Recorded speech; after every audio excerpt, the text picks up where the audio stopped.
allegiance to the flag of the United States of America and to the republic for which it stands, one nation, under God, indivisible, with liberty and justice for all. Lealtad a la bandera de los Estados Unidos de América y a la república que representa una nación ante Dios, visible, con verdad y justicia para todos. I salute the flag of the state of New Mexico, the symbol of perfect friendship among united cultures. Yo saludo la bandera de los Estados de Nuevo México, los días de amistad perfecta entre culturas unidas. Thank you. Guys.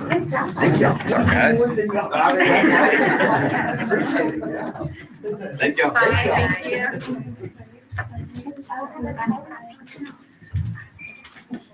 It is the 4th of February. Fourth graders.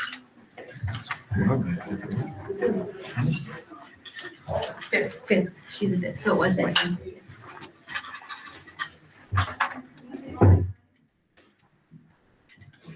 All right, moving on, any adjustments, changes to the agenda?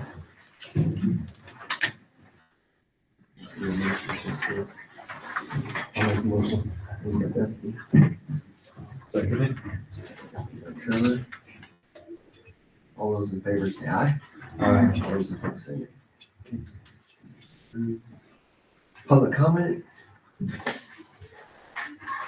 And then, admin reports. Let's see, or Ms. Jolene, you go first again. I just had a few budget adjustments there to tell you about. The rest of the adjustments are actually action items, so I didn't include them on here. Not much, I just shored up some spots where I need to use some money. Mainly Title I. And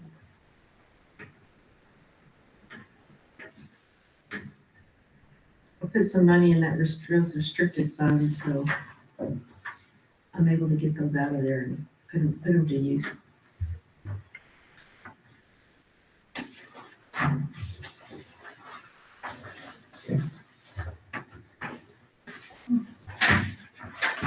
Any questions? Thank you. I was gonna tell you, I've heard some from the new auditor that they have actually extended the time for the audit to be due if you have a single audit. And I think it was some date in January, so there's some time there still left on that. But so far, they haven't shown up, but they have this portal where I submit things to them, and I guess they're working from afar, but Okay. This is for our 25 or 6 audits, or? last year's, yes. Oh. And Raquel got the purchasing card put together, and one of the coaches used it. So we'll see how it goes. We're kind of slowly rolling it out because we'll see what the reconciliation on it all is.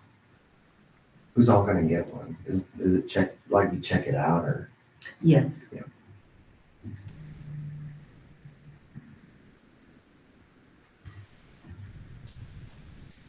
Well, that's good. Trevor's happy. Yeah, I think everything. It'd be a lot easier than checks, right?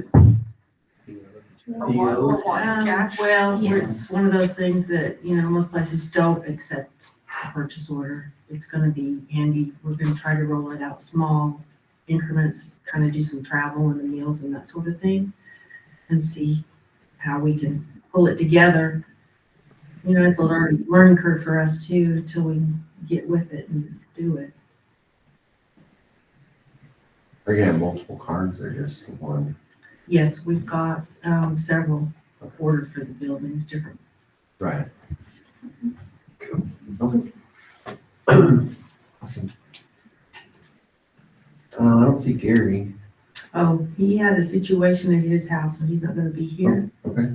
I don't know if Ms. Reyes was gonna chime in, or, So he did say that he has an emergency and he won't be here today. He did not provide me with his report. I can tell you that currently they have been busy. They are removing the dirt over at the football field.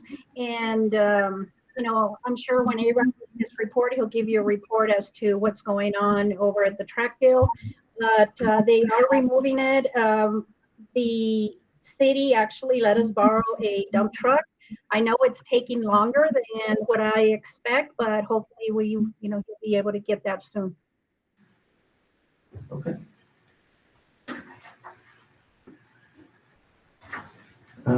Special ed.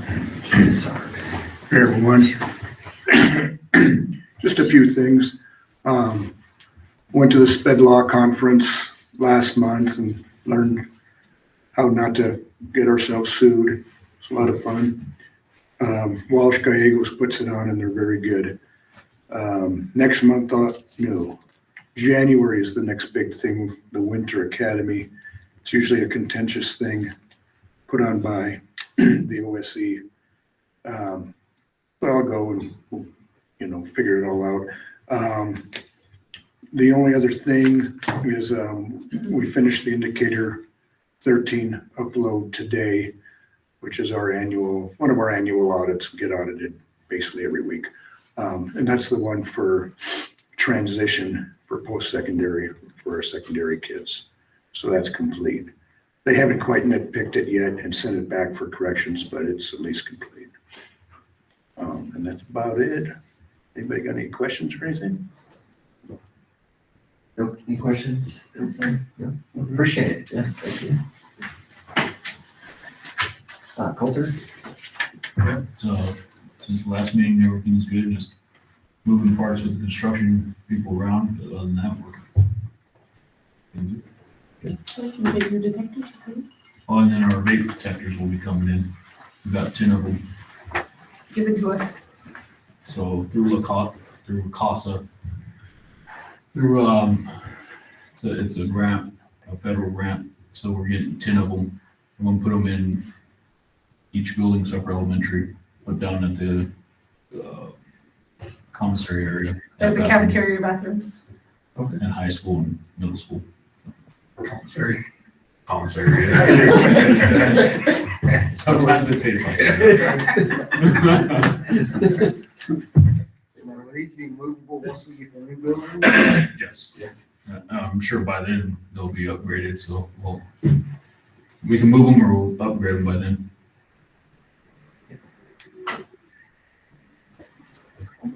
All right, any questions? Thank you. Elementary, I think she's online. I'm online today. Good morning. Good morning. Good evening. How are you? Good. How are you all? So for my updates, enrollment is at 207 students. Some updates on our hired math interventionist, and she's also our STEM teacher. She's been working with various students in the kindergarten through 5th grade, pulling them or pushing in services depending on what their need is. And then also took over the STEM classes, and so she's been teaching those.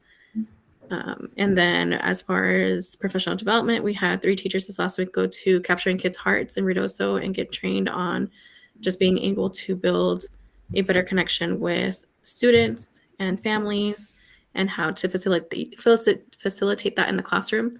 I was able to be a part of La Cosecha this last week also, where I was able to learn about just different bilingual programs that are happening around the states, best practices for bilingual, and then how to best help our multilingual learners. And then we plan on teachers finish the mirror benchmark at the beginning of the month. We're still working through some kinks, but it looks like everyone has been tested and it's just processing. And then we're just working on planning on completing our middle of year assessment in December. As far as attendance goes, we have about 79% perfect attendance for Q2. And I'm working on just some different plans on attendance and making sure that it correlates with my attendance plan and also our 90-day plan. As far as behavior, we're continuing to work on capturing kids' hearts, and then I am attending all the capturing kids' heart huddles to be able to learn from like the building side and how to empower our teachers and our students. And for vacancies, we still have our one EA who's going through the PED licensing, and then our other structural literacy EA did begin today and got to get some training today. And then for recent activities, we had our Thanksgiving luncheon this last week, and then upcoming events, we'll have our Christmas program and then second quarter awards. Do you have any questions? I have no questions. No, thank you. Okay, thank you.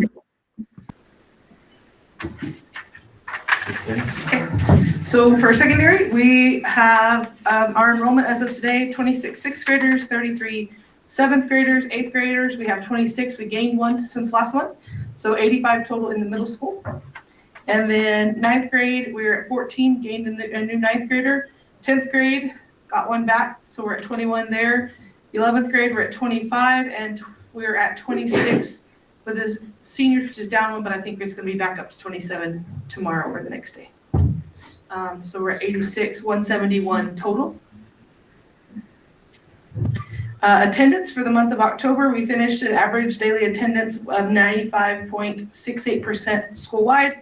Class with the best attendance were the seniors with 97.04, which is just a little bit better than the 10th graders who were 97 even. Right now, looking at November's current averages, we're down a little bit, but we've seen a lot of sick kids the last 2 weeks. We're about 94% for November. But we've had I think we had, I know in this building, like 8 or 9 kids out sick today, and some that went home sick during the day. Progress reports are handed out for the mid 9 weeks reporting. We did have a student complete some credit recovery that makes them eligible for graduation in December, which is a really good thing. Meetings have been scheduled and held with students who are currently in credit recovery, kind of to monitor their progress and make sure that everybody's on track to where they need to be for this time in the year. MAP testing will be given here pretty quickly for middle of the year data. In October, we finished out the month with Red Ribbon Week. We had dress-up days. Coach Morales' ELA classes made a lot of posters. If you see the Red Ribbon themed posters, those are a result of Coach Morales' classroom. We had Kim Rutley from La Casa come and do a presentation to the 5th through 8th graders on the dangers of drugs and how they affect brain development. Gear Up had a FAFSA night on the 12th. We took 9 seniors to the Be Pro, Be Proud job fair on the 13th in Roswell, and it was mostly for students who are interested in a career in the trades after graduation, not necessarily ones planning on going to college. And it was a really good event. They got to connect with a bunch of different potential employers, had some on-site interviews and practiced that, and got to explore some different career options that they might not have otherwise thought of. And then Student Council was really great help at the Thanksgiving dinner, and they were tremendous in making that a successful event. We invited parents to the academic awards, which we presented on the 22nd of October. Lots of parents were here for the Thanksgiving lunch on Thursday, the 13th. As far as professional development, it's been pretty busy since we last met. The math teachers and I went to the high quality instructional materials, which we thought was about math adoption, but it's not. But it was still good training. It was good information in Roswell. Ms. Flores attended a gifted training in Albuquerque. We had 4 staff members go to Capturing Kids' Hearts in Ruidoso last week. We had 44 staff members from across the district participate in a 1-hour workshop conducted by the UNM Mental Health Program for Non-Suicidal Self-Injury and Self-Harm. Gave us some tips on how to identify and support those students who might be struggling with those issues. And in November, on Friday, we had November PD, and we worked with Stacy Diller from CES to better understand our NMASA test data and our school ratings and some plans that we can work on things to improve those scores. Our goal for Capturing Kids' Hearts currently is to create more student empowerment and see them take the charge in leading like our good things and other stuff without it always having to be a teacher lift. Upcoming events, we're going to have a parent meeting, invite parents to come in and have conversation with us on December the 10th at 6 p.m. in the Commons. The junior class is planning a bingo fundraiser on December 11th.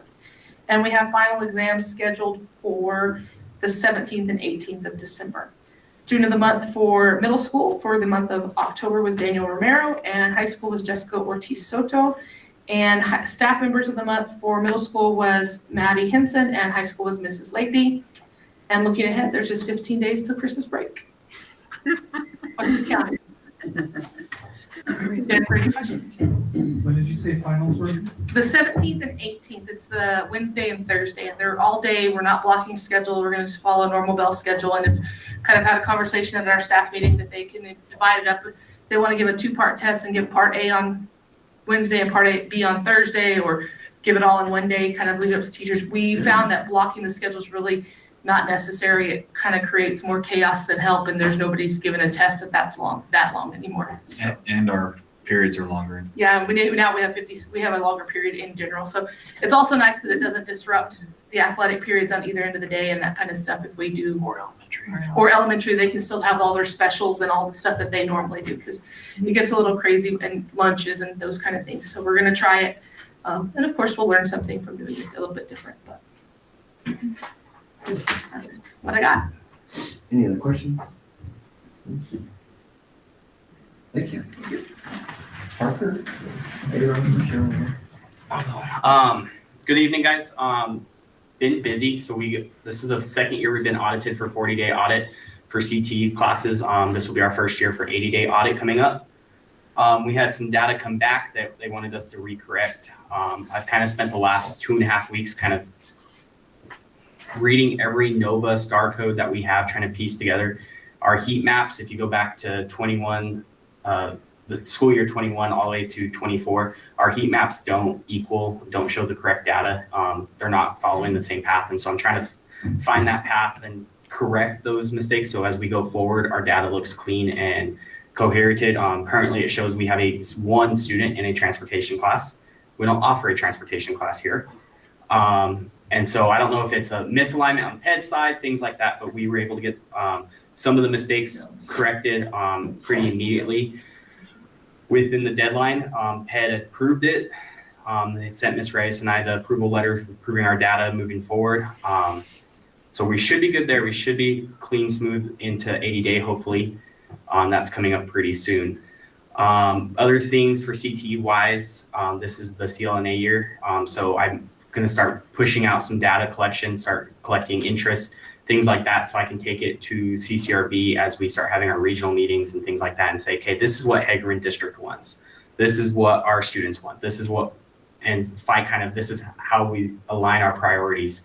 And so we get 3 regional priorities, the state selects 2 priorities, and then we get 2 local need priorities. And so if we can get all of our priorities in district, then we can have some extra access to funds to support other things within our district, not having to rob Peter to pay Paul in there. That's kind of where we're at on the CT wise. On FFA wise, we started our contest season last Friday. We had our first LDE, junior high creed and quiz, and we took 9 students. We had a team of quiz students and then 5 individuals who gave the creed, who did a phenomenal job. 2 6th graders, a 7th grader, and 2 8th graders, who did phenomenal job. Out of 32 students, 1 student took 5th, Daniel Romero, so he qualified for state already, which is exciting. All those students gave the creed 100% memorized. They walked out, which is always a goal of mine, to see them be able to recite that memorized. And so it was a good turnout. Looking forward to see what comes up next in January for our LDEs. For that, it's time for questions. Any questions? What's a heat map? The CCRB, and hopefully by January, I'll have our next heat map out so I can give you guys a copy of all 4 years that we have. It shows our clusters that we're offering. So agriculture, natural resources cluster, business pathway cluster, government technically falls into that category as a CT concentrator. Health technically falls in there as a CT concentrator. And so it shows how many students, shows where they align as a male, female, non-binary, then it gives a whole bunch of other data. And so right now I'm trying to clean up our data and clarify, okay, these are the exact classes we're offering at Hagerman schools. We have never offered these schools. Why are these codes counting this way? Why are we showing that we have a transportation class over here? Why do we show we have this way? It's a little bit cleaner on our CLNA, our local needs assessment that's coming up in January. Okay. So it's basically just a number of students per curriculum provided? Yes. Once you get that corrected, that'll give us access to classes that we can add or can offer? It's going to help us align everything to a better pathway. And so PED has really pushed us into, we used to be able to, okay, we're going to teach Ag 1, 2, and 3, or Business 1, 2, and 3. Now PED wants a coherent pathway. And so they want their students going from introduction class, so say intro to Ag or intro to business. Then they want to go to a concentrator and then a completer. And then they have that fourth option to master it all. They want to go in that direction. Sequential pathway.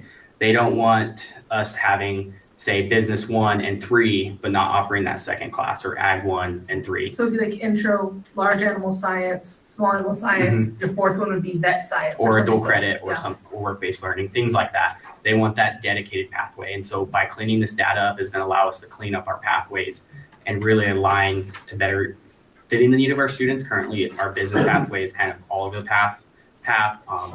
Part of the Ag pathway is kind of all over the path because we have just a horticulture class, we have just a food science class that don't follow in that sequence. And so kind of aligning to the needs of the state. PED. That part of the state or this part of the state? Our region, hopefully. Hopefully our region, but knowing everything, sadly up north.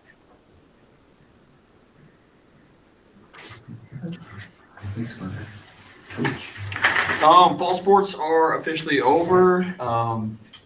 Very successful season for all our sports.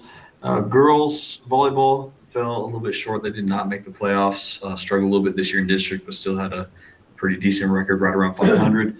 Football made the playoffs, got out first round, but big improvement from where we've been the past couple of years. And then cross country did very good. Girls placed in the top 10. Boys got 6th overall, and we did have one runner on the boys' side placed in the top 10, Fernando Zamora. And got a pretty young team on both sides, so a lot of kiddos coming back there. Alignment and classification, those numbers are starting to be gathered and discussed. There will be the official results, or the votes will be in early December, so we'll kind of figure out where we land district-wise. Numbers look like we're going to stay 2A for the next 2-year block, and that's just our numbers purely. It doesn't take into any like Arthur for football or anything like that. Just our numbers will keep us in 2A for the next 2 years. And then there was discussion about possibly a 1A 11-man football division. I guess that fell through. That's no longer on the table, so we'll stay 8-man for the next 2 years for sure. Winter sports have started. A lot of kids have gone out for basketball.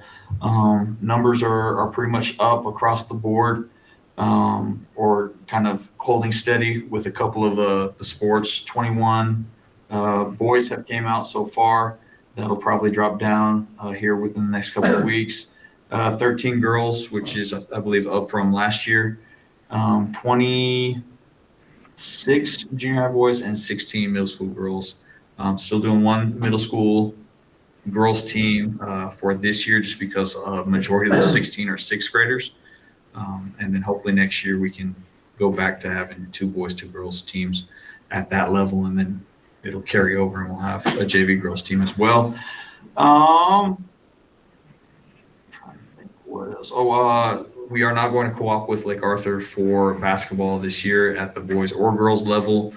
We had a meeting Right after the board meeting, I think. and they had some concerns that they felt needed to be addressed, and we did not come to a common agreement on some of the things that they felt they needed to co-op, and so we're just not going to do that, at least for the time being. That might be something that we discuss maybe down the road, but this year for sure was not going to happen.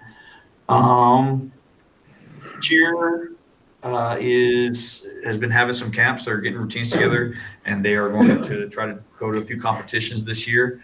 in Lovington and possibly Cruces, Artesia, Goddard. There's some local ones that they want to hit up, and they've been working really hard on putting a routine together. Esports is doing great on their fall season. It's like almost like a scrimmage season, but what did Mr. Sanchez tell me?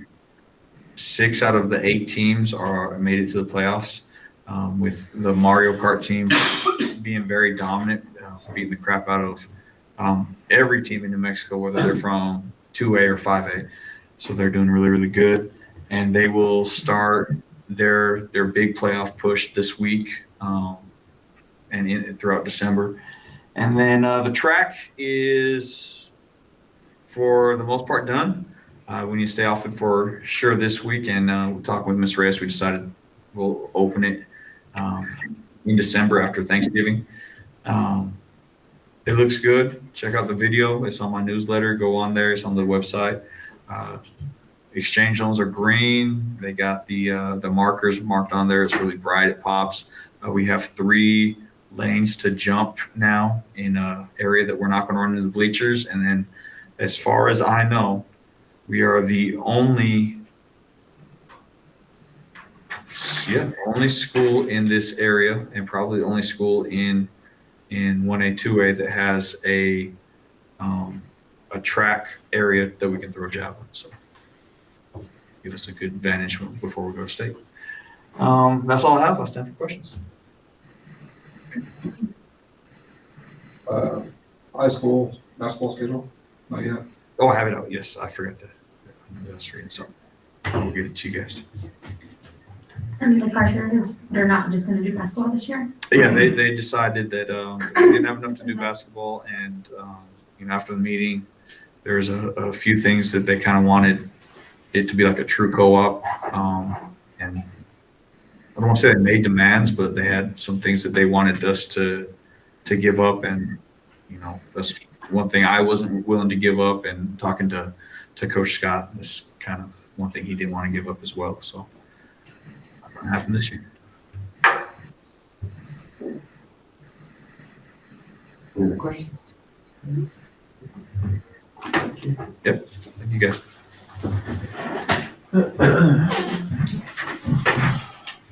Oh, and I see some alumni up there. If y'all want to do the alumni game on Saturday. I was not about. Trevor's gonna be in Disney. You'll be at Disney. Trevor's gonna be at Disney World. I'll be. Plus, if I was here, it still wouldn't. Those days Okay. are long gone. Well, you got a kid coming up that you have to do it. You got, like, your boy's a senior. Come on, Duster, show him up. You can go in for like 2 plays. 2 plays. Do you have oxygen available? Can we buy some of those cans that they have at? We got 'em out. Maybe we'll do just hockey subs. Maybe we can do that. Just get fast break. Well, there should be some pretty good alumni coming up from last year, Yeah. right? It's better when it's the old people. It's better. I've heard that it's terrifying to play with Tori though. Those young girls say that it's terrifying. Yeah, I'm used to how long I'm on their phone. They need to That's it. be tough mentally and physically. Well, if you don't want to, or if you don't want to play, then we'll have some food there too. So. Some masala. Yeah, who's cooking that? Anthony and his brother.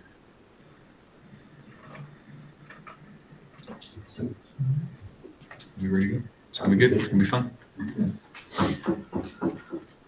It starts at 5.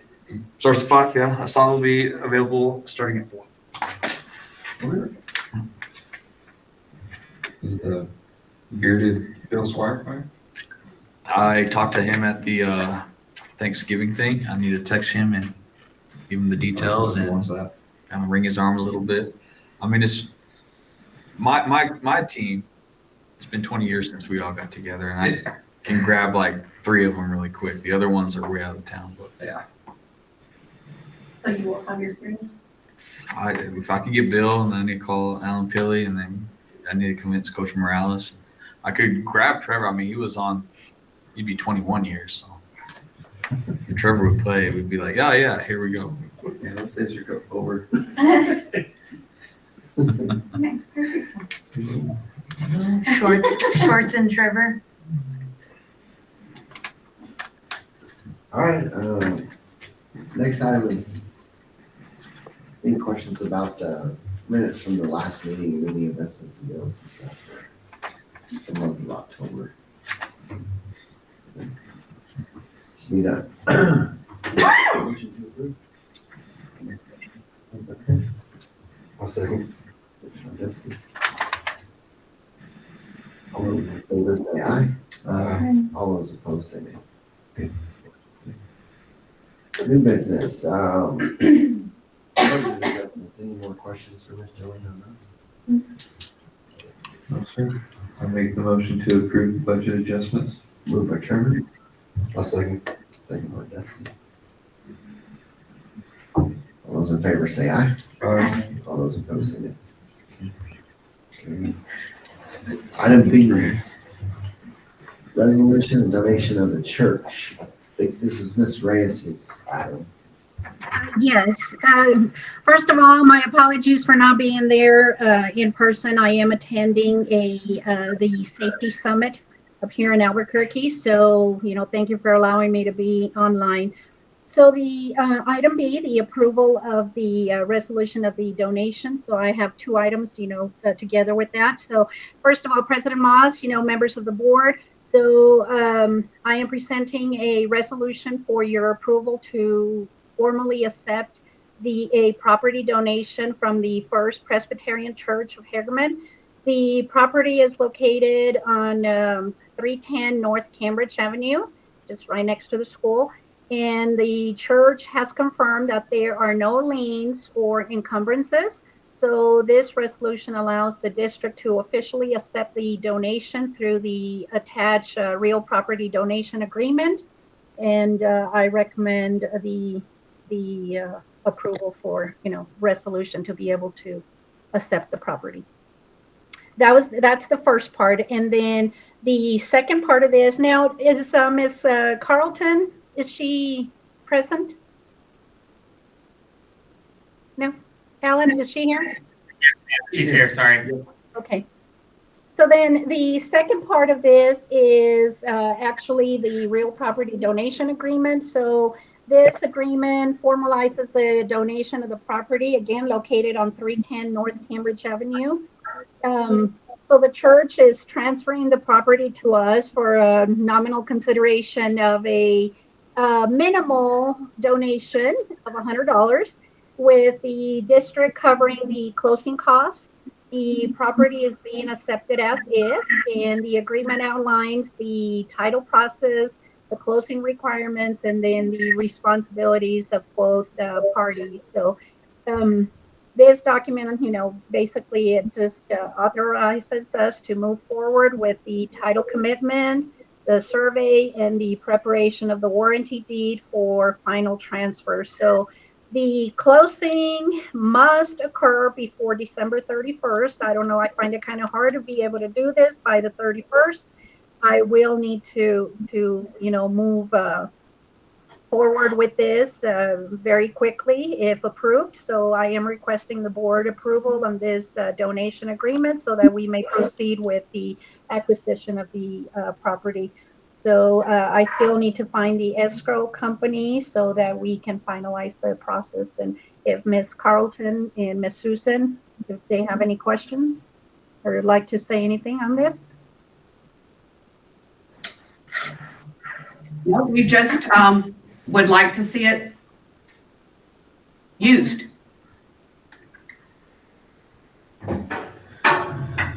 Thank you, ladies. Ms. Reyes, you haven't had like an estimated cost on title? Yes, yes, it will be. And I have been working with our legal counsel on this, and it will be anywhere from somewhere around $2,200. And that will be, of course, the district, the cost of the district.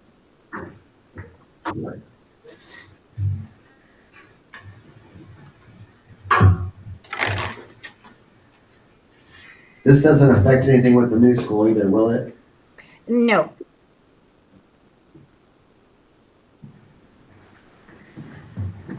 So we will be able to utilize this property as storage. the plan, I've been talking to several administrators, my administrator team, and then some of the teachers that we could possibly use the top part. So possibly have like a teacher workroom, where we have printers there, we have our copy paper there. We have at the elementary currently, we have like a big poster machine. So all of that could be housed, in there. And then, of course, the basement can be used for storage, documents, etc.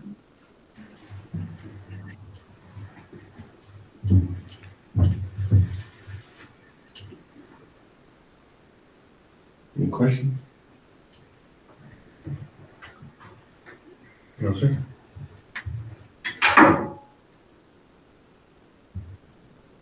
Is this an action item? Yes, sir.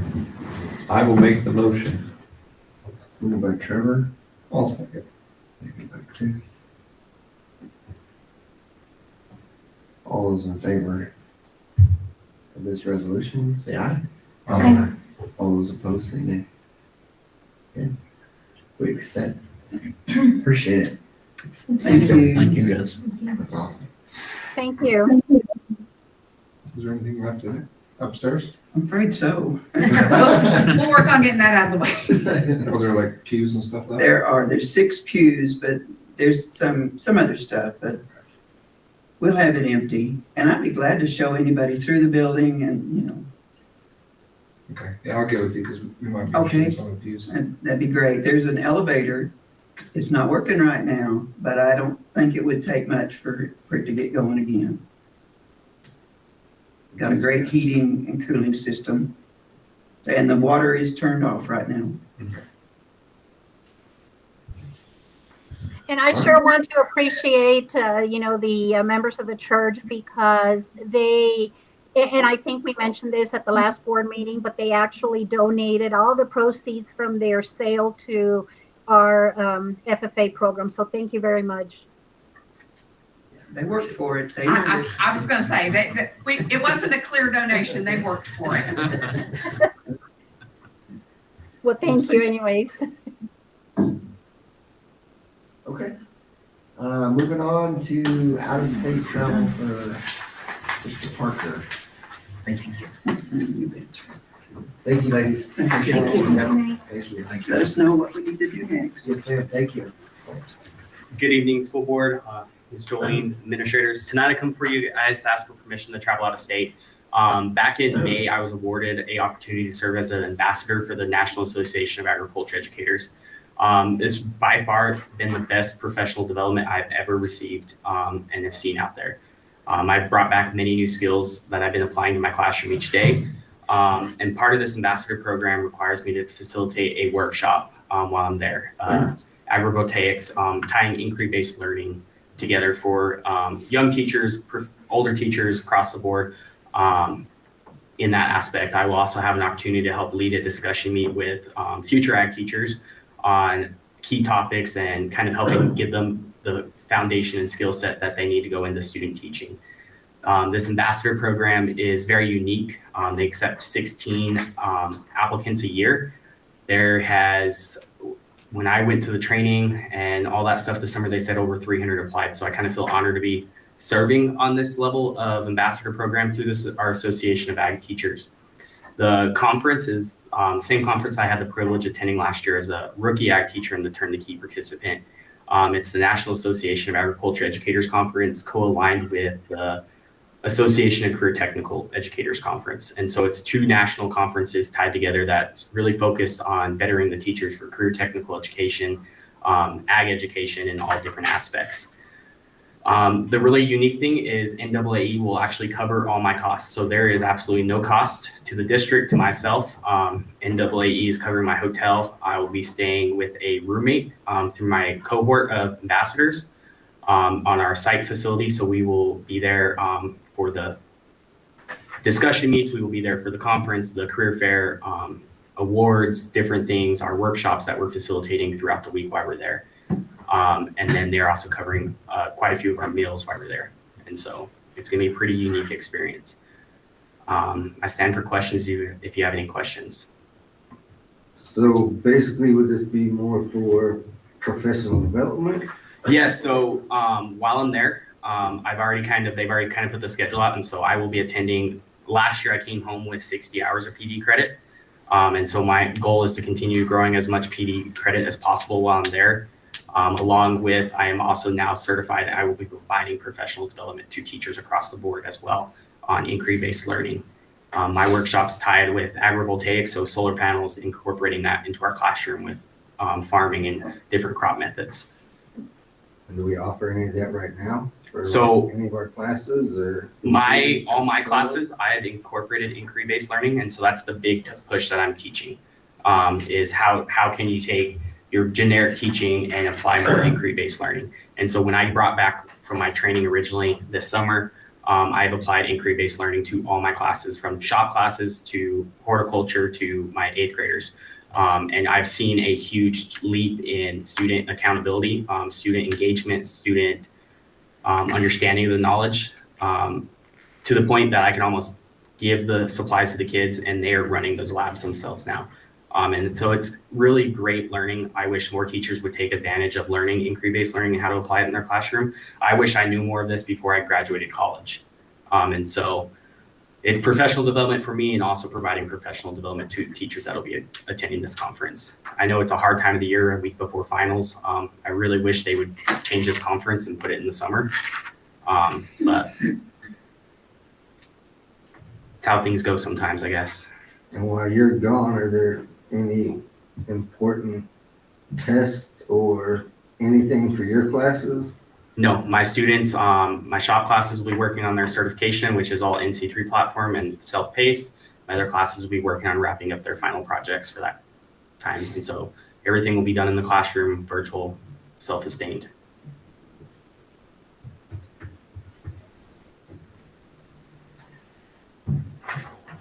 I have a question. Last month went to nationals, right? Yes, sir. And that was on my own stuff. No, that's fine. So if the school's not paying for this, so why is this being brought to the board if? Ms. Reyes said it was probably best to come, since I was asking for professional leave. If professional leave's not accepted, then I could take personal leave. That is correct. Anytime we have a teacher, although we are not paying for the the cost, the only thing that the district will actually be paying will be for the cost of the substitutes, unless, Mr. Parker, I don't know if the organization will be able to reimburse us for the substitute. But anyways, anytime we have a teacher who is attending any training out of state, then we have to get board approval. Yeah,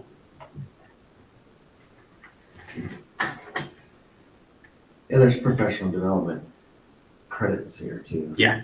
So by the time coming home, I should have quite a few additional professional development credits across the board. And as a past participant in this same program, when they accept you to be part of the program, you agree that you will present at national convention, which is usually at the cost of the ag teacher themselves. I know when I did it, I had to pay for myself to go. And then when you go to National Ag Teachers Conference, they pay for you to go, with the stipulation that you have to attend so many sessions, present your session that you're scheduled for, and then do any other things that they ask you to do while you're there. You're kind of At mercy. working your debt off for NAAE. They'll pay for you to go, and they take pretty good care of you, but you also get to do a lot of other things there. And then Parker, because he is a graduate of the Teacher Turn the Key program with NAAE, you kind of become part of an alumni of different groups. So now he'll always be a National Agri-Science Teacher Ambassador. Myself, there's about, at one time in New Mexico, there were about 16 of us. A lot of people have left the classroom or left the state, so there's not as many. But it's a pretty big deal in New Mexico to be an Agri-Science Teacher Ambassador. That means that you've had kind of a higher level of training and pretty capable in terms of the kind of classroom work that you're capable of.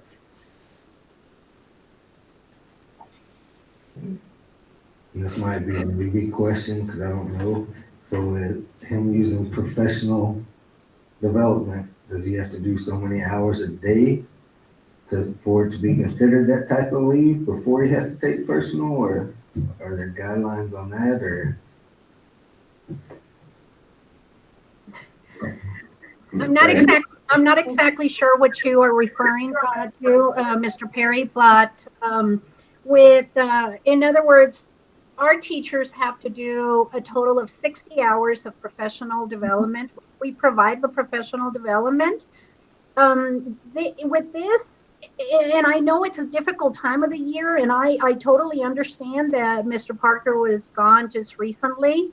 However, this is an opportunity, and I don't see it as an opportunity just for Mr. Parker. I see it as an opportunity for our students.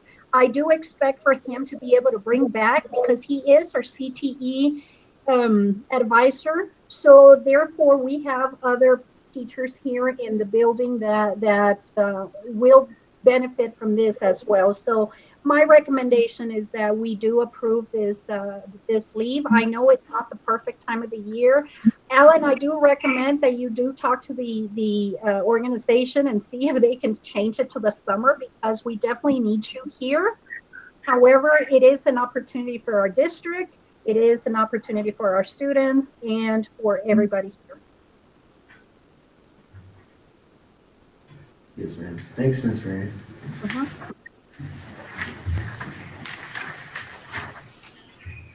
Any other questions for Parker or Ms. Reyes? Do I have a motion to approve? I'll make the motion. Moved by Trevor. I'll second. Second by Dusty. All those in favor say aye. Aye. All those opposed say nay. Thank you guys so much. Have fun. Next item is the PY grant. Ms. Reyes.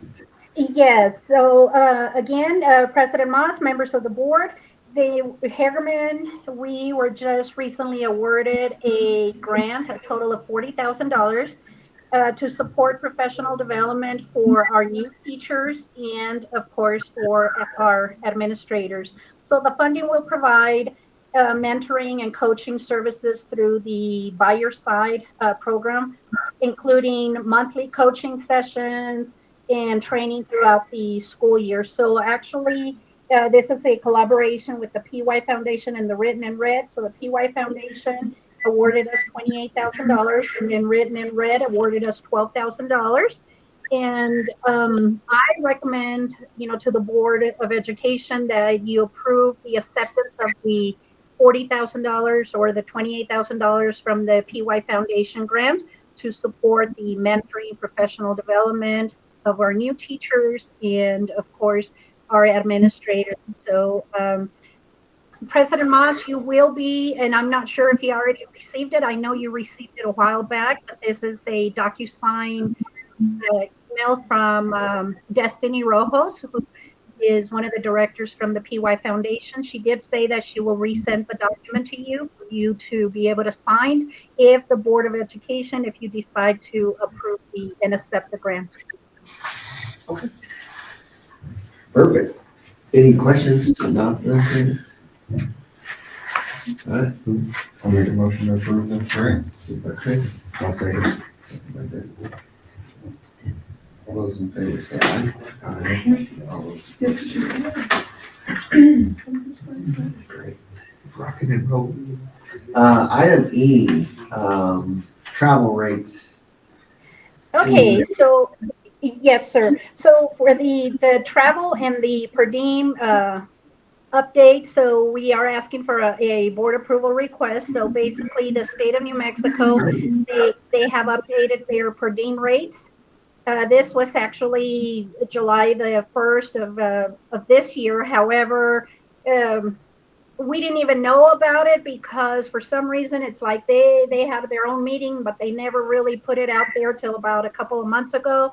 And we definitely, want to be in compliance with the DFA travel rules. So I am requesting the board approval for the following updates so that, Hagerman schools could be in compliance. So for example, there's a meal allotment. So the employees will be receiving a meal allotment of $70 per 24 hours. Currently, they receive a $59 allotment. However, they have to bring the receipts with the $59. So with this new rule, the allotment will be $70 for 24 hours, and the receipts will no longer be required. If all the meals are provided by a conference or the event, because that happens, many times that the conference will provide all 3 meals, then no meal allotment will be given, because that would be kind of like a double whammy there. So this allotment also covers gratuities. So in other words, the district will not be paying for gratuities. The employee will have to, with the $70, that's all they get for the 24-hour period. And the district will not pay, for any additional tips. Now for lodging, the maximum lodging reimbursement, that also increased from $215 per night to $350 per night. And we don't give them the $350 because we actually provide the hotel for them. We book the hotel. Miss Carmen does all of that. She will book the hotel. And usually when there's conferences, we always request a better rate. However, just in case if there is, like, for example, that Mr. Parker is going to Nashville, in this case, we don't have to pay anything, but sometimes going out of town, out of state, the lodging is very expensive. And so now with the new DFA rules, we can book a room up to $350 a night. Now, if the lodging is above $350, then we will require prior board approval. So these changes ensure that the district remains in compliance with the DFA rules while simplifying, the reimbursement process for the employees. Again, I'm requesting board approval so that we can adopt these updated travel policies and per diem rates and be in compliance. Any questions about the rate changes? I have a motion to approve. I'll make the motion. I'll second. All those in favor say aye. Aye. All those opposed say nay. Motion carries. Next one is student rate increases. Thank you. We have a few more. So for the student travel rates, I am requesting approval so that we can increase the student meal travel rates from our current $12 to $15 per student for trips such as sporting events, FFA trips, BPA trips, and, just similar activities. So when students travel to, for example, like the metro areas, including Albuquerque or Santa Fe, then the rate will increase to $20. Currently, it's $15, but we wanted to increase to $20 per student per meal. Unfortunately, the current $12 rate does not adequately cover the complete meal, so they have to really limit themselves. And this adjustment will better support our students while traveling. We don't want them to go hungry.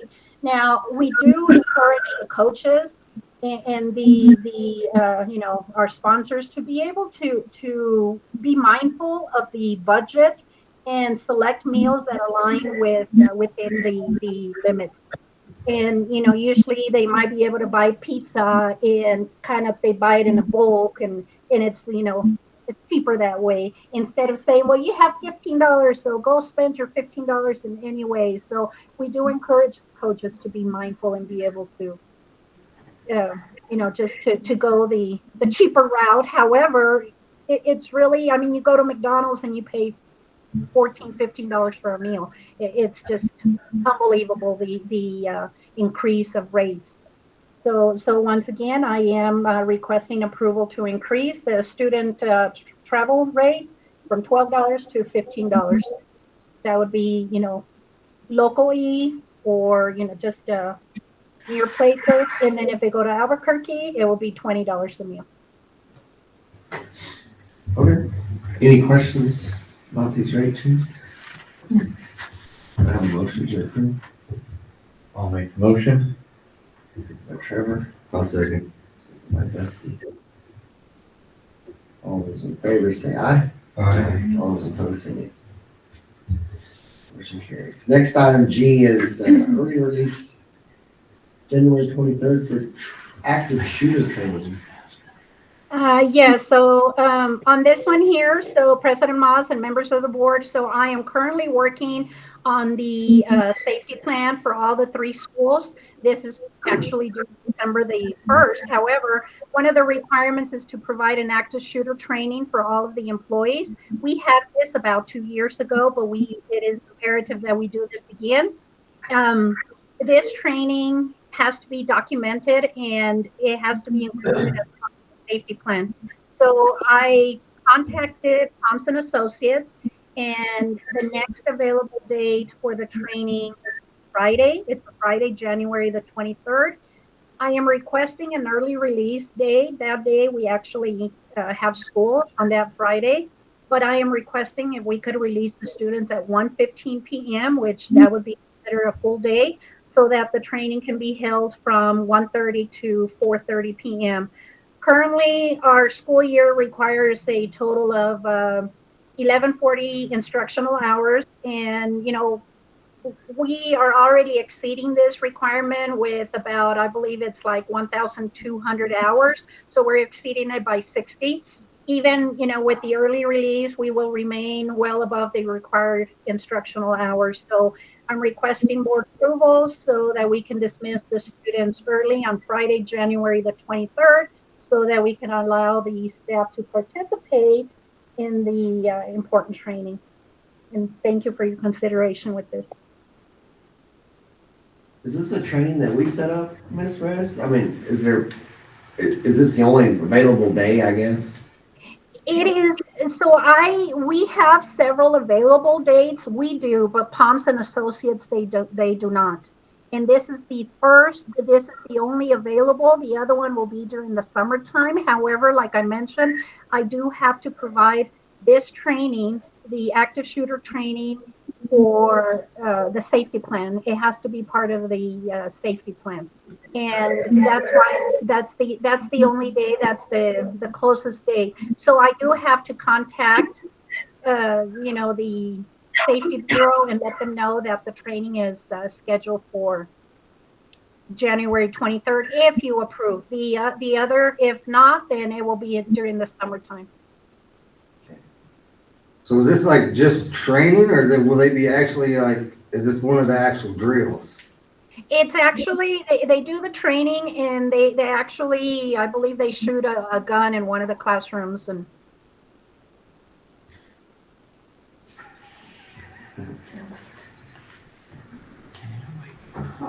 Okay. Any questions? I mean, how do you say no? Yeah. I'll make the motion. Yeah, all right. Moved by Trevor, I'll second. second by Chris. All those in favor say aye. Aye. All those opposed say nay. Motion carries. Next item H is the library bond, $11,459. yes, so once again, members of the board, so this is a capital outlay grant agreement from the New Mexico Public Education, the legislative appropriation for 2024. So Hagerman has been awarded 11,459 specifically for equipment, supplemental library resources, including, any print, non-print, furniture for the library, electronic materials, or any this could actually be, it's actually for all 3 of the libraries. So we do have for all 3 schools.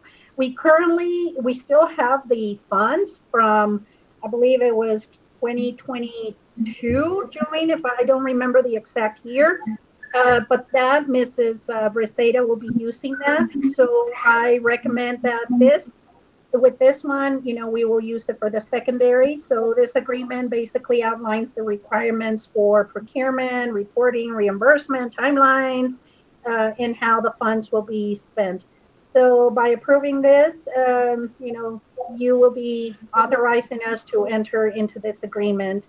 follow the state guidelines, and then move forward with the purchasing the approved library resources. Again, this will be used for the secondary. I recommend approval so that we can access and, utilize the funds.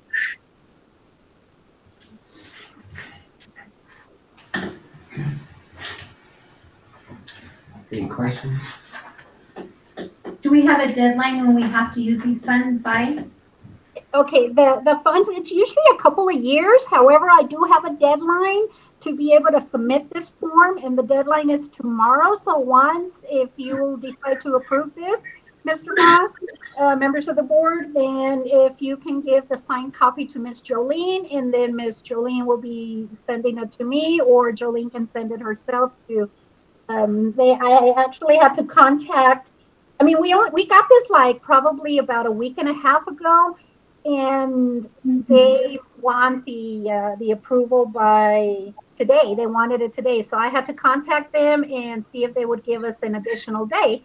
And they said yes, they will be on the lookout for this form if we decide to approve this. But I believe we have a couple of years, and that's why the other funds have not been used, but they should be used. We have to use. And the other funds, I think it was like 10,000, maybe 750, somewhere around there. That has to be used before we could even have access to these, this other money. Okay, any other questions about this? Motion to approve. Moved by Chris. I'll second. All those in favor say aye. Aye. Those opposed say nay. Motion carries. Ms. Reyes, there's not a signature page on here for school board.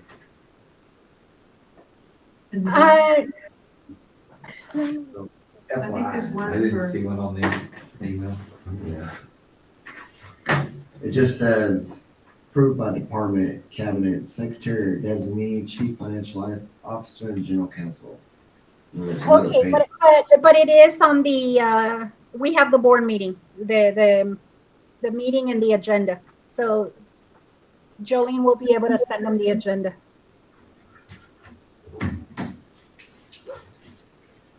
All on you, Miss Jolene. I guess so. If not, you can send it to me, Jolene, and I'll send it to them. That's okay. Okay. Item I is the PSCOC Capital Outlay Project Award. Yes, and I think this is the last one. So, board members, so Hagerman Schools, we have been awarded a total of $200,000, $515 from the PSCOC. Basically, this fund, it's under the House Bill 450. So these funds are designated for school security improvements, CPE education facilities, and maintenance or repairs of school buildings. So the award requires no local match, and we must spend the funds only for these purposes. So the plan is to use the funds to purchase and upgrade our safety cameras. So I did ask Mr. Sanchez to look into the safety cameras because the current ones are just not working properly anymore. So we currently have a quote of $199,000, where he couldn't get it any closer. So I am asking the board to approve the acceptance of the award so that we can complete the required scope of work and commit it to PSFA. The deadline to accept these funds is actually November the 28th.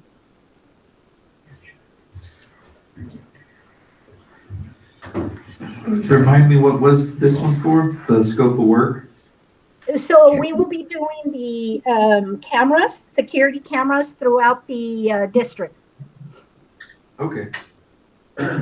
By approving this, it's not in any way gonna affect the new building.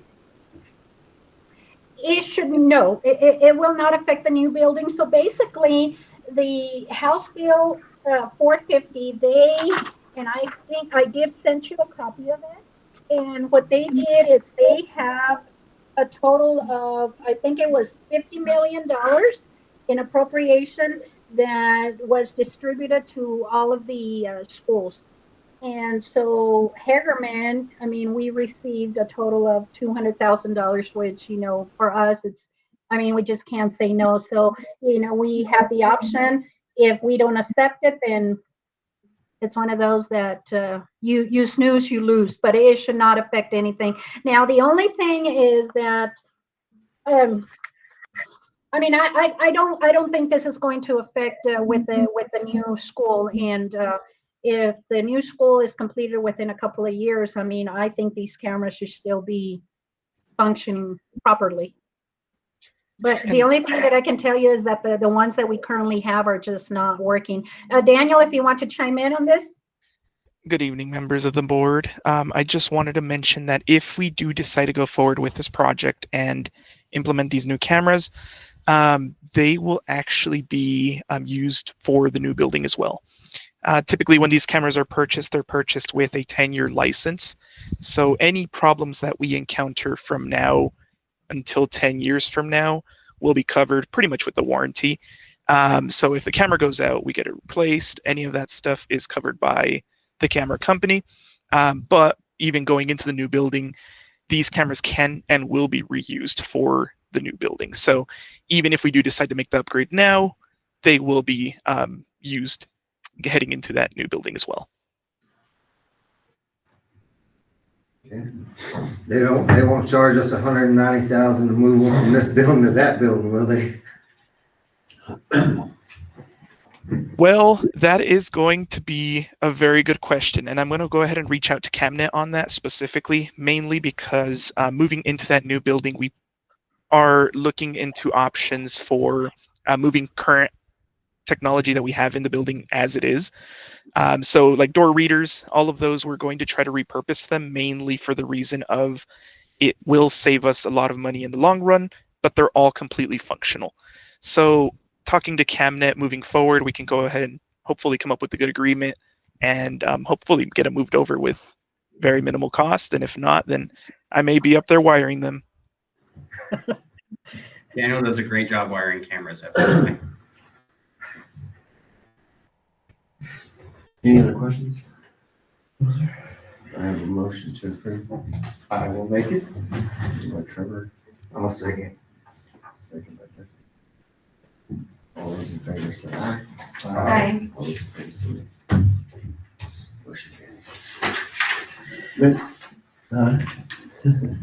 Miss Reyes, superintendent report. It seems like I've been the only one talking today, but that's okay. I'm almost done. Trevor, I promise we'll be out of here by 7:15. 1:15. Okay, go on the clock. Okay, the clock is running.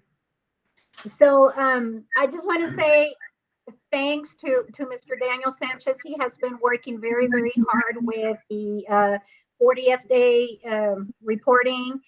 It is almost time for the 80th. However, he has been extremely busy, or I could say we have been extremely busy, but man, the heavy lifting, it's on him. So he is our NOVA coordinator and he does all the reporting, but it's been a lot of work. So based on the 40th day report, our district is showing an overall decrease of approximately 29 students.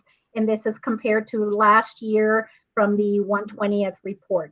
So the primary reason for this decline is that, we are no longer servicing the students from the Youth Challenge Academy. So last year, when we had the Youth Challenge kids, we would enroll anywhere from 15 to 20 Youth Challenge students who participated in credit recovery courses through us. And then, so that partnership temporarily increased our enrollment.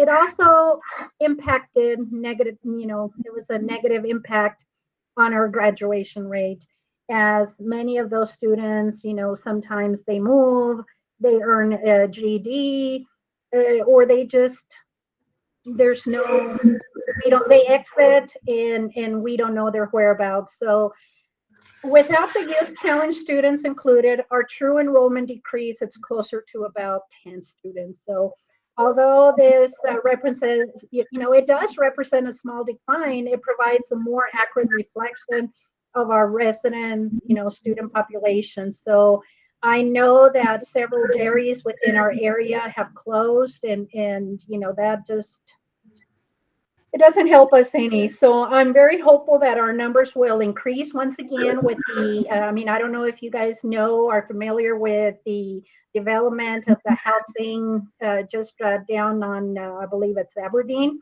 So that it's the housing development. So some of you might be familiar with that. There's actually, they have housing lots that are for sale now. So I believe that this development is to either, they can either install mobile homes or build homes. So once that happens and they're already for sale, this could actually increase our numbers. So at this point, there's really nothing to be worried about.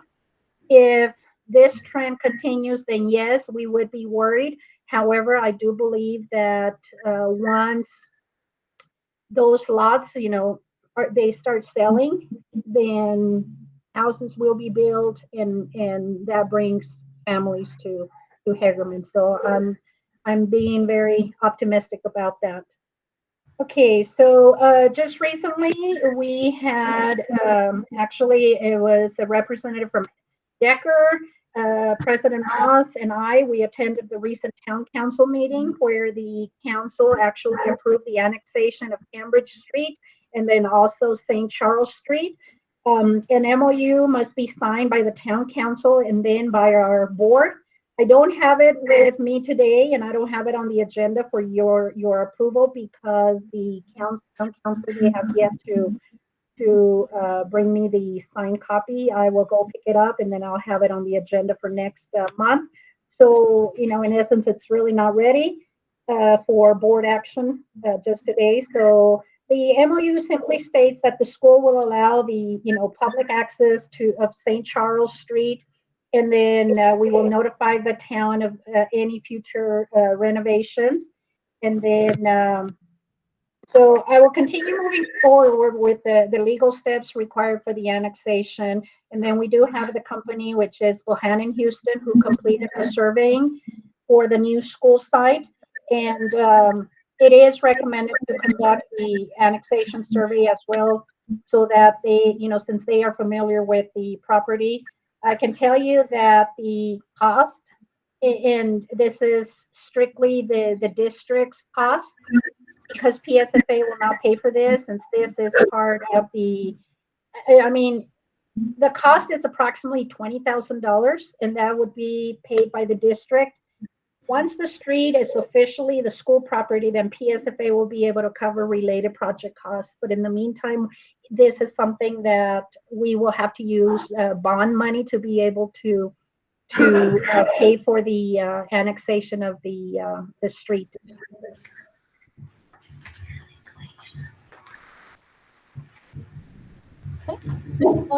And then last, okay, I have 2 minutes. The New Mexico Vistas Accountability Report has been released. You have access to this, so you can go to New Mexico Vistas. And then, so Hagerman schools received a traditional rating. All 3 schools are traditional. While this is not the level of performance that I aspire to, I am confident that with the work we are doing together, we will move the needle and position us to become a spotlight district. We have several academic initiatives already underway that will directly support and increase the student achievement. I'm always saying that it truly takes a village to raise a child, and our community continues to demonstrate that spirit. Our teachers are just amazing. Our administrators are amazing. So with everyone working towards the same purpose, I believe that we can and we will raise to a spotlight status. This past Friday, and Cody already mentioned this to you, but our staff participated in a strong professional development session centered on data analysis. So during this training, the New Mexico Vistas accountability data was reviewed, and then the teachers received guidance on increasing the instructional rigor. So the presenter provided an explanation of the DOKs, which is the depth of knowledge levels and strategies for elevating the classroom rigor to support higher student performance. And at the December board meeting, our administrators will be presenting their building level data, and they will outline the action steps to continue moving our district forward. This is all I have for today. I think I have enough, and I stand for questions. Thanks, Ms. Reyes. Any questions for Ms. Reyes? Ms. Reyes, I got a question. Yes. There was that district.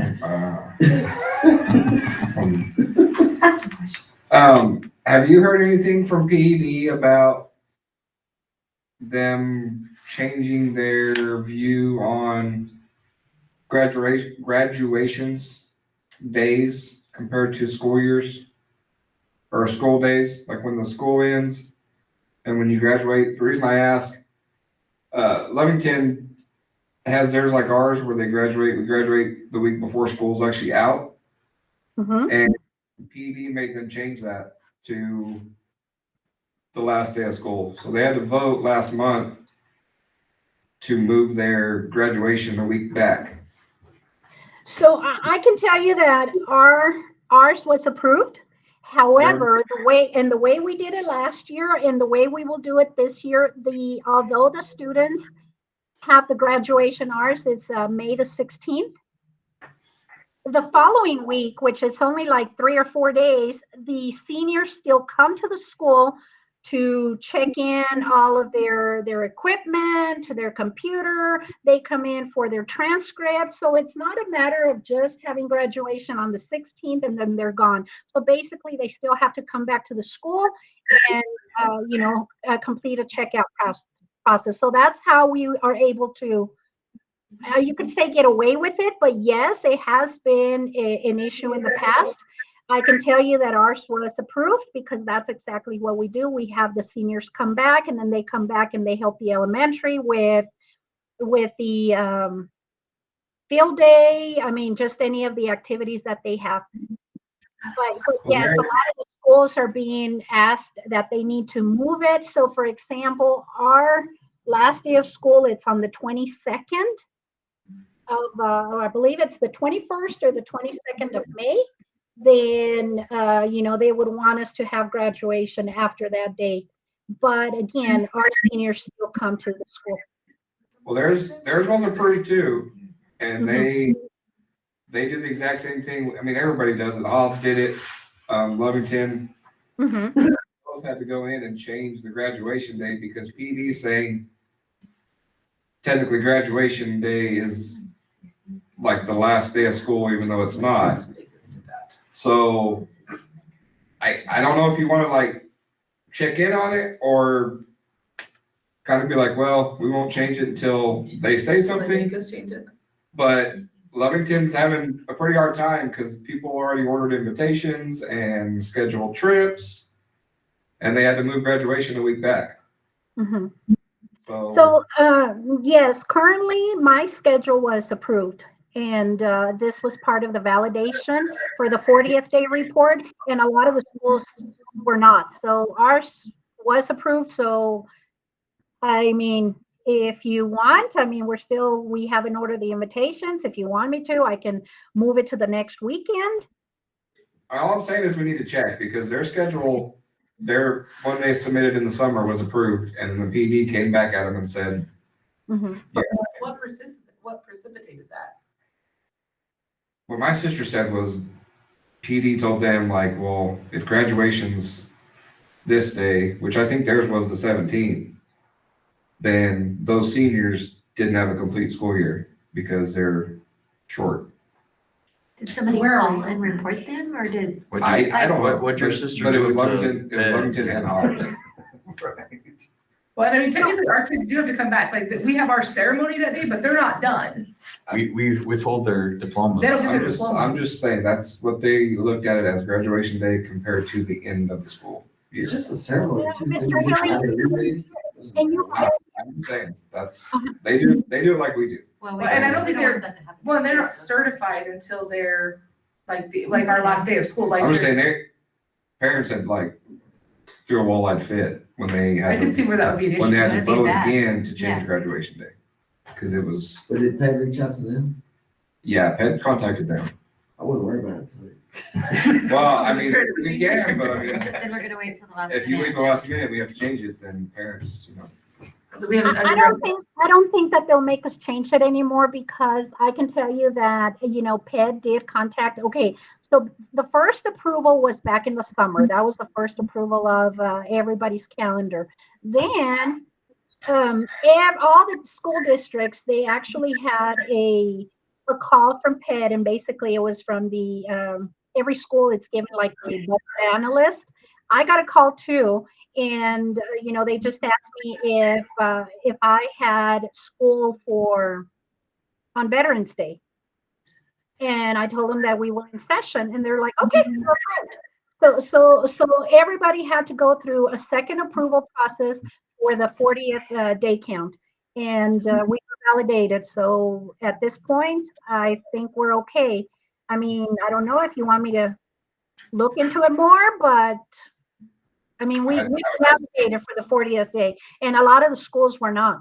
I can tell you that because we had a superintendent meeting. This was Thursday, and a lot of the schools, they had to look into it, but we were validated.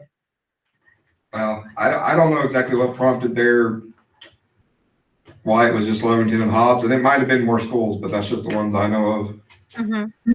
I would just hate to try to be like, well, they hadn't said nothing, and they say something in March or April, and I don't know. I mean, still early enough to change it if we have to. Well, technically, the Jostens people are here tomorrow to handle like cap scouts and all that kind of stuff. Last week. So, I don't know. Yeah, I'm just saying that's what happened over there. Caps and gowns tomorrow. Like they had to vote. Do we just need to say like, hey, order your invitations as May 2026. There you go. Yeah, I mean, Commencement ceremonies will TBD. start at 7:30 p.m. undisclosed date. I'm just saying that's. What is it? What did they So- say they're gonna drop? The date will drop. Yeah, we may not know the whole story though either, you know. We'll take your comment on her advice. I don't have a senior, so. Well, if it moves, then Grady's gonna miss his graduation. Do what? I said if it moves, Grady's gonna miss his graduation. So. That's what I'm saying. They. It's right.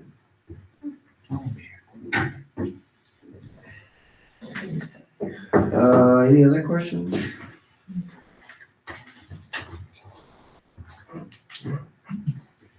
Thanks, Ms. Reyes. Just need a motion to adjourn, I guess. I will make the motion. The day that we get out of school. I will second. We have to. That's the, That would be my concession. all those in favor say aye. We will have that in, buy tickets for Boots in the Park. Right. That's what Maddie said, since she couldn't get Georgia Trade tickets, so she's gonna let Boots in the Park tickets. Those are expensive. Yeah. I don't know.